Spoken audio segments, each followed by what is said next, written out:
There'll be 2 on the front, 2 on the back, and anybody that's assigned to a cart needs to stay with that cart, not go running off and get lost, because when you come to obstacles, what you do is you help that cart by working the spokes, not up on the rim, but using the spokes to help them over obstacles.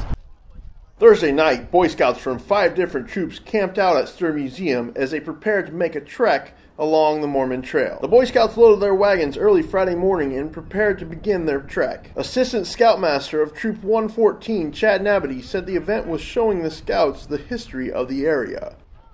It's part of our history, and it really is part of the history of the Platte River and the Overland Trails, and it's a way to get the boys out here experiencing that history, not just learning about it in books, but they get to dress up, they get to camp out, and they get to actually walk the trail and push the hand carts and do something that our ancestors or the pioneers did as they were crossing, whether it was the Mormons or the Californians or the Oregonians or whoever, whichever trail, they all crossed through here.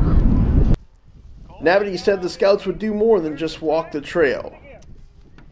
A lot of them are expecting that they get a day out of school because it's a Friday, but they're also going to learn some things. They're going to have the opportunity to hear some journal readings from the pioneers wrote, because they kept pretty detailed journals about their experience and the things that happened in day-to-day life. Scouts are being encouraged to keep their own journals, but not quite in the way you would expect. One of the things we're doing is encouraging the boys to create their own journal entries. But with that, we're not asking them to write it down with pen and paper. What we're doing is saying, bring your cell phone, send out tweets, send posts to Facebook, to Instagram, and use our hashtag, which is hashtag OTCTREK15. Overland Trails Council Trek 15.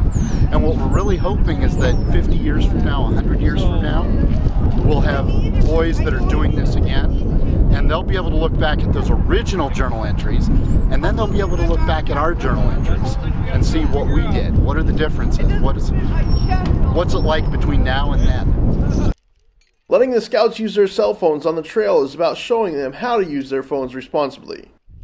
Most of the time, boys are told your cell phone stays in the car, you don't get to bring it with you, but it's a tool, and as a tool, they really need the opportunity to learn how to use it responsibly, and we're hoping that we can get them to do that. Nabity said if you see the boys over the weekend, to wave. If you see us on the roads in Hall County, you can wave, and you can drive by and see where we're at, and we'll be on Gunther Road and Alder Road, and working our way over to the Murdoch site, which is at the corner of Gunther and Alder Road.